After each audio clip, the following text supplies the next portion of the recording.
Hello friend, this is Sangam before you and welcome back to my channel Pharmacy Tree. Friends, in this video I'm going to talk about Avil injection. So friends, without wasting any more time, we should start the video.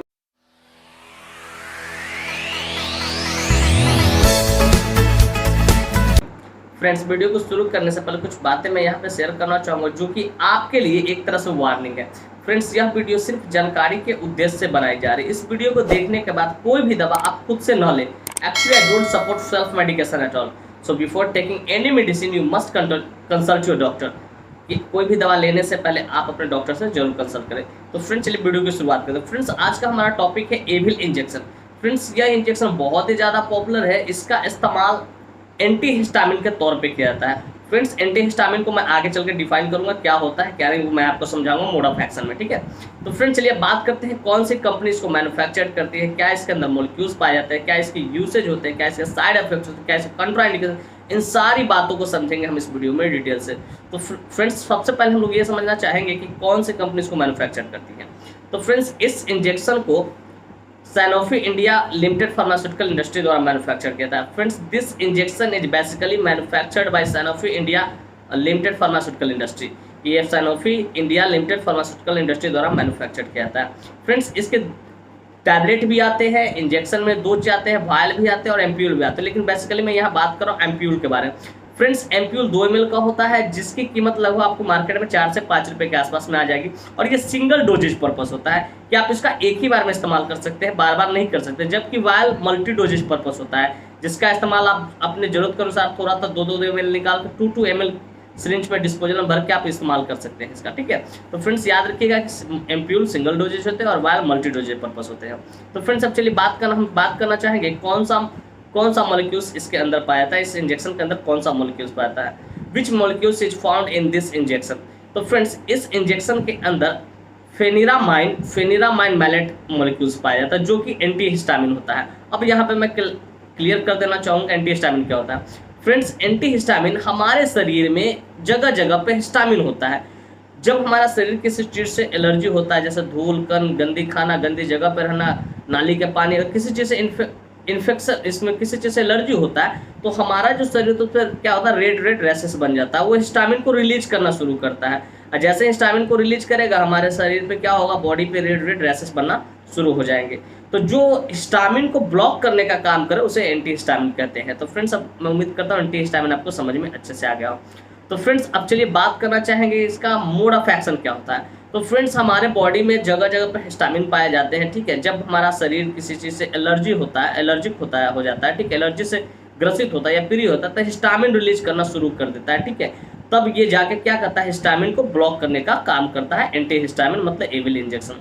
तो friends, अब चलिए बात करना चाहेंगे इसके usage के बारे में। इसका इस्तेमाल कहाँ कहाँ किया जाता है, वेयर इट इज यूज्ड, इसका इस्तेमाल कहाँ कहाँ किया जाता है। तो फ्रेंड्स, सबसे पहले बात करें ड्रग इंटरैक्शन। ड्रग इंटरैक्शन में इसका बहुत ज़बरदस्त इस्तेमाल किया जाता है। ड्रग इंटरैक्शन कहने का अर्थ मेरा यहाँ पे यह हो रहा है कि अगर कोई आप दवा चला रहे हो, ठीक है, और उस दवा ने रिएक्शन कर दिया, उल्टा काम, एंटागोनिस्ट हो गया, उल्टा काम करना शुरू कर दिया, ठीक है, तब उसको ठीक करने के लिए इसका इस्तेमाल करते हैं। जैसे मान लो, समझिएगा कि मैं किसी पेशेंट को आयरन सुक्रोज चढ़ा रहा हूँ, हो सकता है आयरन सुक्रोज उसको सूट ना करे, इचिंग वगैरह होना शुरू हो जाए, तब वहाँ पे इसको हम एविल इंजेक्शन को लगा सकते हैं। तो जब कोई ड्रग आप एडमिनिस्टर कर रहे हो पेशेंट को, चाहे वो इंजेक्टेबल फॉर्म में हो, चाहे टैबलेट फॉर्म में हो, किसी भी फॉर्म में हो, और वो ड्रग विपरीत काम करना शुरू कर देता है, तब वहाँ पे एविल इंजेक्शन का इस्तेमाल किया जाता है। तो याद रखिएगा, एविल इंजेक्शन का इस्तेमाल ड्रग इंटरैक्शन के लिए करते हैं, एलर्जी के लिए नहीं करते हैं। एलर्जी के लिए सिंपली आप लीवोसेट्रिजिन दे सकते। एलर्जी में कैसे क्या होता है, सर्दी खांसी ये सब हो जाता है, वो एलर्जी से होता है, तो उसमें लीवोसेट्रिजिन, मोंटेलुकास्ट ये सब आप दे सकते हो, ठीक है। तो याद रखिएगा कि ड्रग इंटरैक्शन को ठीक करने के लिए इसका इस्तेमाल किया जाता है। सेकेंड है एलर्जिक रिएक्शन। एलर्जिक रिएक्शन कहने का मतलब किसी चीज़ से आप एलर्जी हो और उसका रिएक्शन हो गया हो, ठीक है। जैसे बॉडी पे आप क्या हो, रेड रैशे बन गए, चकत्ते बन गए हो, तो उसको भी ठीक करने के लिए इसका इस्तेमाल किया जाता है। एक एलर्जी होता है जनरली बॉडी से, सर्दी खांसी जुकाम, वो एलर्जी होना, लेकिन उसका अगर रिएक्शन हो जाए तब उसको एलर्जिक रिएक्शन कहते हैं। जैसे मान लो आप किसी धूल, मिट्टी, कण से एलर्जी तो है, लेकिन वो एलर्जी रिएक्शन में कन्वर्ट होना शुरू हो जाए, रेड रैशेस पड़ने लगे आपके चेहरे पे, हाथ पे, बॉडी पे, तब उस यहाँ पे उसको ठीक करने के लिए इसका इस्तेमाल किया जाता है। तो फ्रेंड्स, याद रखें, एलर्जी में और एलर्जी रिएक्शन में जमीन आसमान का अंतर होता है, इस बात को याद रखिएगा। फ्रेंड्स, नंबर सेकेंड यूसेज भी इसको आपको समझ में आया। अब चलिए बात करना चाहेंगे सर थर्ड होते हैं अनकंट्रोल्ड एलर्जी। कोई ऐसा एलर्जी जो बहुत ज़्यादा नोच रहा हो, बहुत ज़्यादा इचिंग कर रहा हो, जो कंट्रोल नहीं हो रहा, तो उसको भी ठीक करने के लिए इसका इस्तेमाल किया जाता है। जो कि कंट्रोल से बाहर हो तो उसको ठीक करने के लिए इसका इस्तेमाल किया जाता है।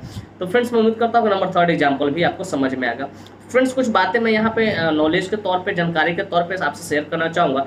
यह जो इंजेक्शन है बहुत सारे स्टेट में बैन है, क्योंकि ये सिडेटिव इफेक्ट रखता है, थोड़ा सा नींद भी लाता है, ठीक है। जिस कारण बहुत सारे जो ड्रग यूज करते थे जो नवयुवक, ठीक है, तो अगर उनको ये ड्रग नहीं मिलता है तो इस इंजेक्शन का इस्तेमाल करें। इसलिए बहुत सारे ऐसे स्टेट है जहाँ पे ये बैन है और डॉक्टर के प्रिस्क्रिप्शन पे ही आपको ये मिल सकता है। तो फ्रेंड्स चलिए अब बात करते हैं इसका कॉन्ट्राइंडिकेशन के बारे में। इसका कॉन्ट्राइंडिकेशन क्या होता है?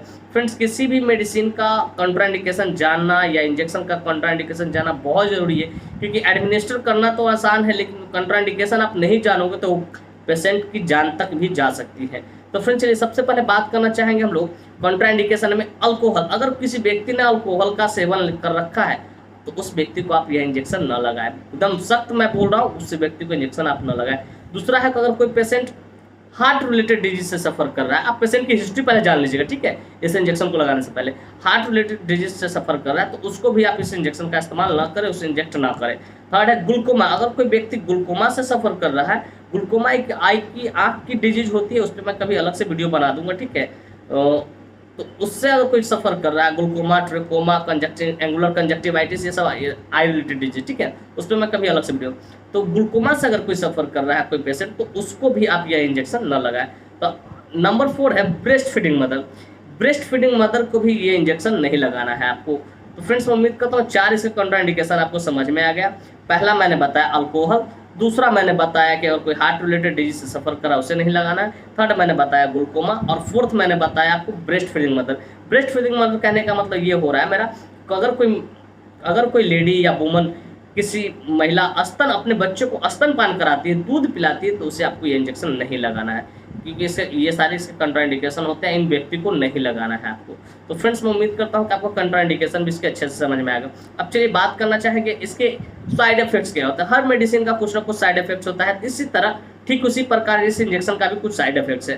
फ्रेंड्स सबसे पहला साइड इफेक्ट्स है डिजीनेस या ड्राउजीनेस। नींद आएगा आपको, थकान जो होगा, नींद आएगा आपको, नींद ला देगा, ठीक है। फिर उसके बाद कहते हैं ब्लर विजन की आंखों के सामने आपको धुंधला धुंधला देगा, पूरी तरह से वो आपको दिखाई नहीं देगा। ब्लर विजन कहने का मतलब ये होता है। उसके बाद इर्रेगुलर हार्ट बीट। ये हार्ट बीट आपका क्या हो सकता है? इर्रेगुलर धड़कन आपकी कम बेसी हो सकती है, ठीक है, जिसका ये साइड इफेक्ट्स होता है। उसके बाद कहते हैं चेस्ट पेन, आपको सीने में भी दर्द हो सकता है, ये इसके कुछ साइड इफेक्ट्स। फ्रेंड्स इस तरह का अगर कोई भी साइड इफेक्ट्स आपको दिखे, आप तुरंत अपने डॉक्टर से कंसल्ट करें, ताकि वो आपकी अच्छी दवा चला सके और आपकी हेल्थ का ख्याल रख सके। तो फ्रेंड्स मैं उम्मीद करता हूँ इसके साइड इफेक्ट्स भी आपको समझ में। अब चलिए बात करना चाहेंगे डोजेस के बारे में, इसका डोज क्या होता है। जनरली मैं यहाँ पे मैंने पहले ही बता चुका, मैं एम्पूल के बारे में बात करता हूँ। फ्रेंड्स इसका एक एम्पूल आप इसे सिरिंज में क्या करो, पोर करके, ठीक है, उसको आप आईवी स्लो देना है, ओडी देना है। ये तो पेशेंट के डिजीज या पेशेंट के जो भी डिजीज से सफ़र कर रहा है एलर्जी रिएक्शन से या ड्रग इंटरैक्शन से, उसके सीवेरिटी पे डिपेंड करना है कि ओडी देना है या बीडी देना, ठीक है। लेकिन ज़्यादातर मैं देखता हूँ कि ओडी ही देते हैं। अगर सीवेरिटी ज़्यादा हो तो बीडी भी डॉक्टर के द्वारा एडवाइस किया जा सकता है, आपको सजेस्ट किया जा सकता है। तो फ्रेंड्स मैं उम्मीद करता हूँ कि इसके आपके डोज भी समझ में आएगा। तो फ्रेंड्स जो भी मैंने इस वीडियो में आपको समझाया एविल इंजेक्शन के बारे में, उस अंदाज तरीके से आपको समझ में आ गया होगा और आप इससे कुछ ना कुछ सीखने को जरूर। तो फ्रेंड्स मैं उम्मीद करता हूँ कि वीडियो आपको काफ़ी इन्फॉर्मेटिव और इंटरेस्टिंग लगा। Friends if you find this video informative and interesting, hit the like button, subscribe my channel and don't forget to share it with your medical friends and common friends। तो स्वस्थ रहिए, मस्त रहिए, take care, bye bye, take care. फिर मिलते हैं हम लोग नेक्स्ट वीडियो में, तब तक थैंक यू, धन्यवाद, थैंक यू।